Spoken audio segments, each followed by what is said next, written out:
この後今日の特集は日本の医療現場、夢と現実です。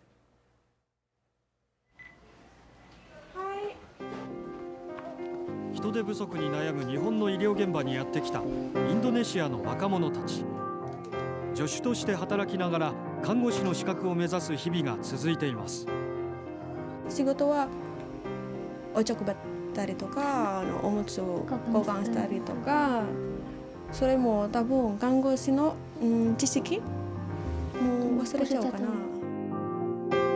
夢を抱いて日本にやってきた彼女たちの厳しい現実です。ここからはご覧のスポンサーの提供でお送りします。人手不足に悩む日本の医療現場にやってきたインドネシア人の若者たち。病院で働き始めてから1年が経ちました。しかし病院の多くは今年度のインドネシア人受け入れを辞退しています。夢を抱いて来日した若者と病院に重くのしかかる現実です。今日は入院の予定は CF 後に、1泊2日入院ですね。フェライ・ラワティさん。あと2回の方に去年インドネシアからこの病院にやってきました。今は看護助手として働きながら看護師資格の取得を目指しています。はい、美味しいですか？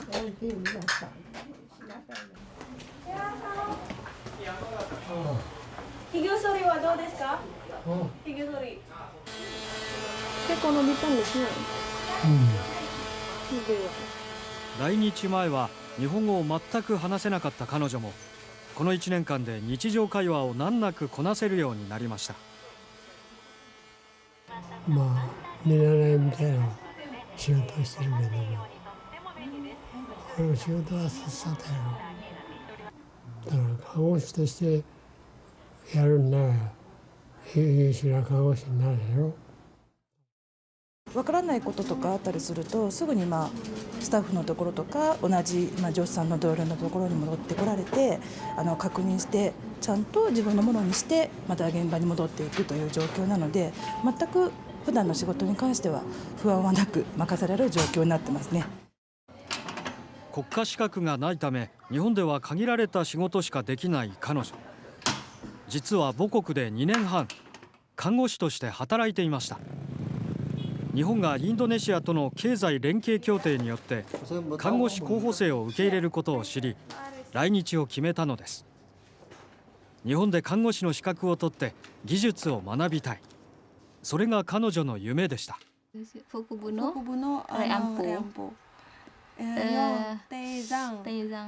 病院での仕事を終えた後、彼女は同じインドネシア人の同僚と共に毎日勉強を続けています。経済連携協定の取り決めで来日してから3年以内に国家試験に合格しないと帰国しなければならないのです。便秘予防の指導で適切なのはどれか。1、適度な運動。2、時間もないんです。もう仕事終わってからもうこんな時間ですね。いろいろやることがありますので、もう明日も仕事をするので、疲れます。もし病院で半日仕事で半日勉強してください。もう喜びますね。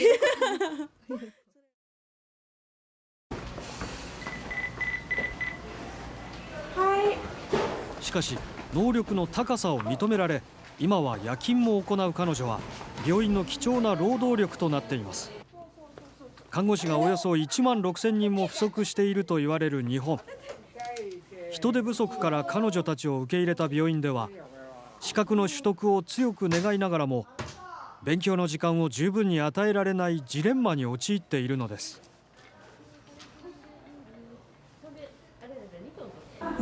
不安です。それは不安。看護師の仕事の内容が忘れちゃうといけないんですね。でもずっと2年間この仕事をすると忘れちゃうかもしれないんです。だから国家試験の合格するしかできないんですね。仕事に追われながらも挑んだ2度目の国家試験。明日は合格発表です。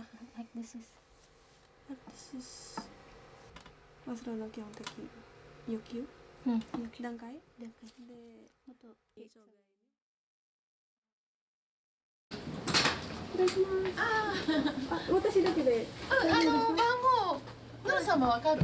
番号。私は5255です。番号わかればすぐここで出るので。5255。はい。ないんです。55。こ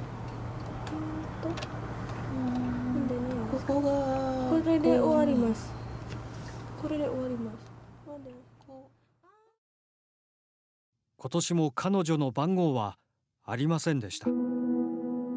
残されたチャンスはあと1回です。まだあとじゃあね、頑張る。最後のチャンスだから努力します。一生懸命やられるので、私たちもなんかいい方法をね、支援できる方法があればしてあげたいと思ってるんですよ。ただなぜ初めてのね受け入れなので、どこまでどういうふうにしたらいいのかっていうのはどこの施設もちょっと模索しながらやってる状況ですから。そんな中、経済連携協定で来日した看護師候補生から初めて国家試験の合格者が出ました。すごく嬉しい。すごく嬉しい。本当になんか大きな大門もらったよりも嬉しい。インドネシアと去年から受け入れを始めたフィリピンの候補生合わせて254人が受験しましたが、合格したのはわずか3人でした。彼らは受け入れ施設から手厚いサポートを受けていました。今まであまり労働力としてあまり考えませんでした。今回こういうふうに来られたのは、人材不足のためじゃないんですよね。日本とインドネシアの人材交流の一環なんです。勤務時間は午前のみとし、午後からはスタッフがつきっきりで勉強を教えていたといいます。人手不足に悩む病院にとってはあまりに負担が大きい支援の仕方でした。全部の施設が同じレベルのことを提供するっていうのは難しいと思います。この制度をずっと続けるのであれば、日本語の教育ということに関して国としてやってほしいと現場としては思います。国はようやく今年度から学習支援の費用として1人当たり年間11万7000円を受け入れ施設に補助することを決めました。しかし負担の大きさに対し十分な額とは言えず、今年度も受け入れをする病院は去年の3分の1以下に激減。フェライラワティさんが勤める病院も受け入れを見送りました。来年彼女の後輩はやってきません。受かるチャンスがあると思います。もっとでも本当に頑張れば受かれます。もっと勉強の時間が欲しい。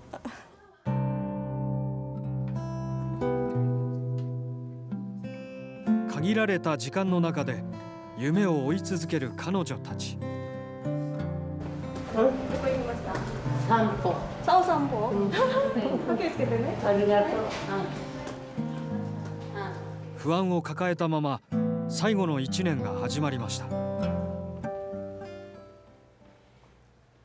試験にパスした若者を受け入れた病院長がその人材交流ではなくて人材交流なんだとおっしゃるのがちょっと私には腑に落ちない、あくまでもやっぱりこれは人手不足っていうのは根底にあって、受け入れを始めるってなってたはずで、これ3回目なんですけどね、実はこの協定が実現した時は確か安倍政権下だったんですよ。であれから歳月が過ぎて政権も変わりましたけど、だけどどうサポートをしていくか、やる気のある人をどうサポートしていくかっていうのはそれは変わりがないわけでね。でそのコミュニケーションはやっぱりね、日常ですからできても読み書きでね、日本語でね、この試験をパスするっていうのは相当時間が必要なんです。ただでさえ難しい試験ですからね。そうだから国家としてのやっぱり本気とかね、問われているんじゃないかなと思いますけどね。特集でお伝えしました。ニュースを続けます。